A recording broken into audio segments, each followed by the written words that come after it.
வாழ்க்கைக்கான வார்த்தை என்ற இந்த வலை ஒளிபரப்பிற்கு உங்களை வரவேற்கிறோம். இது ஆதியாகமம் முதல் வெளிப்படுத்துதல் வரை முழு வேதாகமத்தையும் உள்ளடக்கிய ஒரு தினசரி தியானமாகும். ஆதியாகமம் 47ஆம் அதிகாரத்தில் யோசேப்பு எகிப்தில் எவ்வளவு பெரியவனாயிருந்தான் என்பதை நாம் பார்க்கின்றோம். இந்த பகுதியில் யோசேப்பு முதலாவது தன்னுடைய சகோதரர்களில் சிலரை பார்வோனிடத்திற்கு கொண்டு போகின்றான். அவர்கள் கோசேன் நாட்டில் எங்களுக்கு தங்க அனுமதி வேண்டும் என்று பார்வோனிடத்தில் கேட்கிறார்கள். பார்வோன் உடனடியாக ஒத்துக்கொள்ளுகின்றார். 47ஆம் அதிகாரம் 5ஆம் 6ஆம் வசனத்தை வாசிக்கும்போது, அப்பொழுது பார்வோன் யோசேப்பை நோக்கி, உன் தகப்பனும் உன் சகோதரரும் உன்னிடத்தில் வந்திருக்கிறார்களே, எகிப்து தேசம் உனக்கு முன்பாக இருக்கிறது. தேசத்தில் உள்ள நல்ல இடத்திலே உன் தகப்பனையும் உன் சகோதரனையும் குடியேறும்படி செய். அவர்கள் கோசேன் நாட்டிலே குடியிருக்கலாம். அவர்களுக்குள்ளே திறமையுள்ளவர்கள் உண்டென்று உனக்கு தெரிந்தால் அவர்களை என் ஆடு மாடுகளை விசாரிக்கிறதற்கு தலைவராக வைக்கலாம் என்றான். இந்த வசனங்களில் யோசேப்புக்கு எகிப்தில், அதுவும் பார்வோனிடத்தில் எவ்வளவு அதிகமான மதிப்பு, மரியாதை, ஸ்தானம் இருந்தது என்பதை நாம் பார்க்கின்றோம். பார்வோன் அவர்கள் கேட்ட உடனே எகிப்தின் சிறந்த இடத்தை, அவர்கள் கேட்ட கோசேனையும் கொடுக்க அவர் ஆயத்தமாயிருந்தார். அது மாத்திரமல்ல, இப்பொழுதுதான் முதல் முறையாக யோசேப்பின் சகோதரர்களை சந்தித்திருந்தாலும் அவர்களை தன்னுடைய ஆட்டு மந்தைகளுக்கு மேலாக தலைவராக ஏற்படுத்த அவர் தயங்கவே இல்லை. இது எப்படி என்று நாம் கேட்கலாம். எப்படி என்றால், ராஜாவுக்கு யோசேப்பின் மேல் அவ்வளவு பிரியமும் அவ்வளவு மரியாதையும் இருந்தது. அடுத்தபடியாக இந்த அதிகாரத்தில் யோசேப்பு தன் தகப்பனாகிய யாக்கோபை பார்வோனிடத்தில் கொண்டு வருகிறதை பார்க்கிறோம்.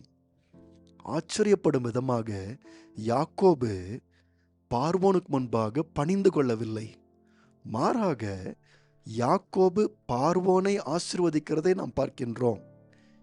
7ஆம் 8ஆம் வசனத்தை படித்து பார்ப்போம். பின்பு யோசேப்பு தன் தகப்பனாகிய யாக்கோபை அழைத்து கொண்டு வந்து அவனை பார்வோனுக்கு முன்பாக நிறுத்தினான். யாக்கோபு பார்வோனை ஆசீர்வதித்தான். கவனித்து பாருங்கள். யாக்கோபு ராஜாவை ஆசீர்வதித்த போது ராஜா அதை எதிர்க்கவும் இல்லை, அதனாலே அவர் கோபப்படவும் இல்லை. மாறாக யாக்கோபுடைய ஆசீர்வாதத்தை பெற்றுக்கொள்ளுகின்றார். பார்வோனோடு பேசி முடித்த பின்பு போகும் முன்பதாக யாக்கோபு மறுபடியும் பார்வோனை ஆசீர்வதிக்கிறதை நாம் பார்க்கின்றோம். 10ஆம் வசனத்தில், பின்னும் யாக்கோபு பார்வோனை ஆசீர்வதித்து அவன் சமூகத்தினின்று புறப்பட்டு போனான். மறுபடியுமாக யோசேப்புக்கு பார்வோனிடத்தில் எவ்வளவு நல் மதிப்பு இருந்தது என்பதை இங்கே நாம் பார்க்கின்றோம். பார்வோன் ஏன் யோசேப்பை இவ்வளவு அதிகமாக கனம் பண்ணினான்? இதற்கு காரணம் என்னவா இருக்க முடியும்? இந்த அதிகாரத்தின் அடுத்த பகுதி இதற்கான ஒரு விடையை தருகின்றது. 47ஆம் அதிகாரத்தின் அடுத்த பகுதியில் எகிப்தியர்கள் தானியத்தை வாங்குவதற்காக யோசேப்பிடத்தில் வருகிறதை நாம் பார்க்கின்றோம். ஆனால் அவர்கள் வைத்திருந்த எல்லா பணமும் செலவாகிவிட்டது. ஆகவே அவர்களால் யோசேப்பிடத்திலிருந்து தானியத்தை வாங்க முடியவில்லை. ஆனால் யோசேப்பு, உங்களுடைய ஆடு மாடுகளையும் உங்களுடைய நிலங்களையும் விற்று தானியத்தை வாங்கிக் கொள்ளுங்கள் என்று சொல்லுகின்றார். அது மாத்திரமல்லாமல், உங்கள் நிலத்தில் விளையும் விளைச்சலில் 5இல் ஒரு பகுதியை நீங்கள் வாடகையாக செலுத்த வேண்டும் என்று சொல்லுகின்றார். ஆனால் இந்த ஆடு மாடுகளையும் இந்த நிலங்களையும் இந்த 5இல் ஒரு பகுதியான வாடகையையும் யோசேப்பு தனக்காக எடுத்துக்கொள்ளவில்லை, பார்வோனுக்காக கொடுக்கும்படியாக சொன்னான். 20ஆம் வசனத்தை நான் வாசிக்கும்போது, அப்படியே எகிப்தியர் தங்களுக்கு பஞ்சம் மேலிட்டபடியினால் அவரவர் தங்கள் தங்கள் வயல் நிலங்களை விற்றார்கள். யோசேப்பு எகிப்தின் நிலங்கள் யாவையும் பார்வோனுக்காக கொண்டான். இவ்விதமாக அந்த பூமி பார்வோனுடையதாயிற்று. பாருங்கள், யோசேப்பு தன்னுடைய எஜமானாகிய பார்வோனுக்கு விசுவாசமுள்ள உண்மையுள்ள சேவகனாய் அவன் இருந்தான். 22ஆம் வசனத்தை வாசிக்கும்போது, எகிப்தில் இருந்த ஆசாரியருடைய நிலத்தை மாத்திரம் யோசேப்பு கொள்ளவில்லை. ஏன் ஆசாரியருடைய நிலத்தை மாத்திரம் பார்வோன் வாங்கிக் கொள்ளவில்லை? அந்த வசனம் சொல்லுகிறது, அது பார்வோனாலே ஆசாரியருக்கு மானியமாக கொடுக்கப்பட்டிருந்தபடியினால், பார்வோன் அவர்களுக்கு கொடுத்த மானியத்தினாலே அவர்கள் தங்கள் நிலத்தை விற்கவில்லை. யோசேப்பு அதை அவர்களிடத்தில் வாங்கவில்லை. மறுபடியுமாக ஆசாரியர்களை குறித்து பார்வோன் என்ன கட்டளை போட்டிருந்தானோ அதை யோசேப்பும் மதித்து யோசேப்பும் கீழ்ப்படிந்ததை நாம் பார்க்கின்றோம். இவைகளெல்லாம் எதை சுட்டி காண்பிக்கிறது என்றால், யோசேப்பு பார்வோனுக்கு, தன் எஜமானுக்கு விசுவாசம் உள்ளவனாய் இருந்தான் என்று நமக்கு படிப்பிக்கின்றது. பாருங்கள், பார்வோன் எகிப்தின் மேல் முழுவதும் சகல அதிகாரத்தையும் இந்த யோசேப்பு கொடுத்து வைத்திருந்தான். தன்னுடைய சொந்த முத்திரை மோதிரத்தை பார்வோன் கையில் கொடுத்து வைத்திருந்தான். அது மாத்திரமல்லாமல் எல்லா எகிப்திய மக்களும் பார்வோனுக்கு முன்பாக வணங்க வேண்டும் என்று கட்டளை போட்டிருந்தான். இவ்வளவு அதிகமாக அதிகாரம் அவன் பெற்றிருந்தாலும் இத்தனை அதிகாரம் யோசேப்பை கெடுத்து போடவில்லை.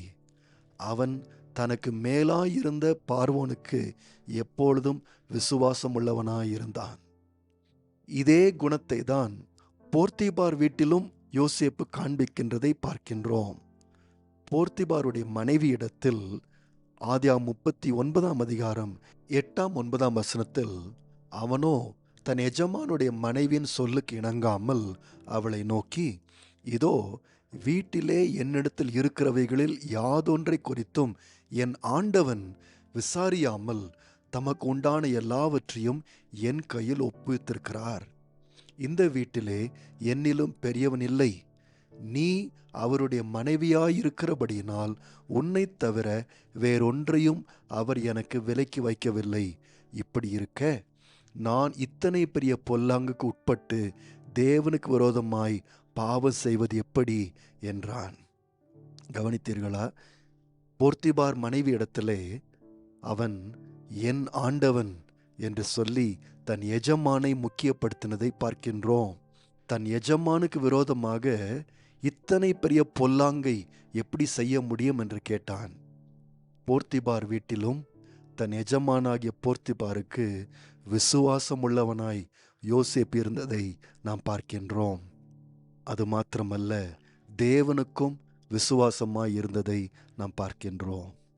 மறுபடியும் 47ஆம் அதிகாரத்துக்கு நாம் வரும்போது, கடைசியாக யாக்கோபு தான் மரிக்கும் முன்பதாக தன் மரணப்படுக்கையில் யோசேப்பை மாத்திரம் அழைக்கிறதை நாம் பார்க்கின்றோம். யோசேப்பை அழைத்து தன்னுடைய சடலத்தை கானான் தேசத்தில் கொண்டு போய் புதைக்க வேண்டும் என்று யாக்கோபு யோசேப்பிடத்தில் உறுதி கேட்கின்றார். யோசேப்பு யாக்கோபனுடைய முதல் மகன் அல்ல, 11வது மகன். ஆனால் தன்னுடைய எல்லா மகன்களை காட்டிலும் யாக்கோபு யோசேப்பை மாத்திரம் நம்புகின்றதை பார்க்கின்றோம். ஏனென்றால் தன் எல்லா பிள்ளைகளை காட்டிலும் யோசேப்பு நிச்சயமாக வாக்குறுதியை காப்பாற்றுவான், அவன் விசுவாசம் உள்ளவன் என்பதை தகப்பனாகிய யாக்கோபு அறிந்து வைத்திருந்தான். நண்பர்களே, மற்றவர்களுக்கு விசுவாசமாய் இருப்பது என்பது அரிதான ஒரு குணமாய் இருக்கலாம்.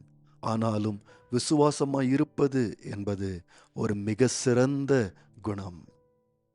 நாம் இந்த குணத்தோடு இருக்கும்போது தேவன் தம்முடைய தயவினால் நம்மை ஆசீர்வதிப்பார், கனப்படுத்துவார். அப்போஸ்தலனாகிய பவுல் 1 தீமோத்தேயு 1ஆம் அதிகாரம் 12ஆம் வசனத்தில், என்னை பலப்படுத்துகிற நம்முடைய கர்த்தராகிய இயேசு கிறிஸ்து என்னை உண்மை உள்ளவன் என்று எண்ணி இந்த ஊழியத்திற்கு ஏற்படுத்தினபடியினால் அவரை ஸ்தோத்திரிக்கிறேன் என்று சொல்லுகிறார். அப்போஸ்தலனாகிய பவுலும் கர்த்தராகிய இயேசு கிறிஸ்துவுக்கு விசுவாசம் உள்ளவராய் உண்மையுள்ளவராய் இருந்ததை நாம் பார்க்கின்றோம். நண்பர்களே, இயேசு கிறிஸ்துவின் பக்கத்தில் ஒவ்வொரு நாளும் நாம் நெருங்கி வர விசுவாசமாய் இருப்பது என்பது நமக்கு ஒரு மிக சிறந்த குணமாய் தெரிவதாக. மிக மிக கடினமான சூழ்நிலைகளிலும் யாருக்கு நாம் விசுவாசமாய் இருக்க வேண்டுமோ அவர்களுக்கு விசுவாசமாய் இருக்க தேவன் நமக்கு அருள் புரிவாராக. நேயர்களே, இந்நிகழ்ச்சியை கேட்டதற்காய் நன்றி. மீண்டும் ஒரு புதிய அத்தியாயத்துடன் வாழ்க்கைக்கான வார்த்தையில் நாளை சந்திப்போம்.